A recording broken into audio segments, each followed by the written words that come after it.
ये जब पाकिस्तान में इनकी प्रमोशन शुरू हुई है। साथ तो एज अ यूट्यूबर पिछले तकरीबन 10 साल से काम कर रहा है और मेहनत से कर रहा है। उसकी जो उसने अपनी फॉलोइंग क्रिएट की है, अपने जो क्रिएट की और मेहनत से अपनी इनकम जनरेट की है। ये जो एक इल्यूजन क्रिएट की जा रही है कि शायद ये जो साथ के बैंक अकाउंट्स में उसकी कोई कैपिटल पड़ा है, तो ये खुदा ना खासा सारा वो वहां से आया है, ये बिल्कुल एक इल्यूजन और गलत बात है। ये तो चंद ऐप्स की उसने प्रमोशन किया और एज अ यूट्यूबर तो वो 7 साल से काम कर रहे हैं। बहुत शुक्रिया। अच्छा सर, ये बता दीजिएगा मुझे कि ये जो आप कह रहे हैं सारी अमाउंट है, ये आपको स्पुर्दारी में वापस मिलेगी या उन्होंने जब्त कर ली है? कितनी अमाउंट कितनी है? और ये अमाउंट कितनी है? देखिए, एक तो डिक्लेयर्ड है $3,26,400, ठीक है जी। इसके अलावा इन्होंने फर्दर कुछ चीज उन्होंने अपनी मिसल में लाई है, तो वो तो अभी हमारे सामने नहीं है। $3,26,400 जो इन्होंने अनाउंस की थी कोर्ट में, अब फर्दर इन्होंने मजीद कोई इन्होंने चीजें सीज की हैं। वो कभी वो सारी बातें मीडिया पे ऑन रिकॉर्ड डॉक्यूमेंट पे, ये जो दिरहम और ये वो ऐसी अभी कोई चीज हमारे सामने नहीं आई।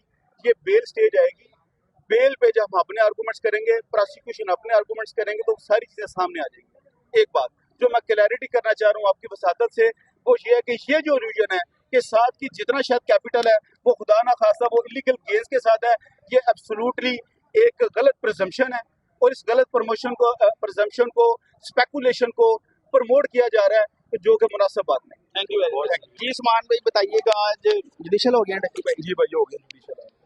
अच्छा सर, उस्मान भाई ये बताइएगा कि कितना मुश्किल था आपके लिए इस केस को डील करना? बड़ी तनकीद हो रही थी आप पर सोशल मीडिया पर इन 22 दिनों में। देखिए, गुजारिश ये है, मैं हमेशा डेट पे ये बात करता रहा हूँ कि हमारी ड्यूटी है in the best possible way court को असिस्ट करना, अपने क्लाइंट को रिप्रेजेंट करना।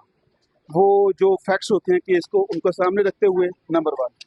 नंबर 2, जो रेलेवेंट लॉ होता है उस लॉ को सामने रखते हुए बेस्ट एफर्ट से अपने क्लाइंट को रिप्रेजेंट करना। और उसमें नंबर 1 तो ये है कि वी आर क्वाइट सेटिस्फाइड कि हमने भरपूर अपनी बेस्ट एबिलिटी के साथ रिप्रेजेंट किया हर डेट पे। और इसमें मेरा ख्याल आप तमाम मेरे भाई कोर्ट रिपोर्टर्स भी कोर्ट में मौजूद रहे हैं और इस चीज़ को अभी बखूबी आपने देखा है जैसे हमने रिप्रेजेंट करने की कोशिश की है। उसके बाद रही बात रिलीफ की, देखिए कोर्ट का जो रिलीफ होता है वो कोर्ट की अपनी प्रेरोगेटिव है, ठीक है जी। अब जो लास्ट डेट पे जो हमने कोर्ट को असिस्ट किया था, बड़ी चीज़ें क्लैरिटी थी, बड़ी वाज़ेह थी, लेकिन इसके बावजूद कोर्ट ने मुनासिब समझा कि उनको फर्दर एक रिमांड देने की, तो उन्होंने रिमांड ऑनरेबल कोर्ट ने दे दिया। तो रही बात ये आखिर में क्रिटिसिज्म, बेल कब दायर कर रहे हैं? बेल हमने जो आपके लिए, ये मेरा ख्याल आप ही मुझे पहले पूछें कि बेल हमने आज मूव कर दी है, और 26 के लिए फिक्स हो गई है सर। कौन सी कोर्ट? इसी कोर्ट में फ्राइडे के लिए फिक्स हो गई। इसी मजिस्ट्रेट के सामने आज फ्राइडे के लिए फिक्स हो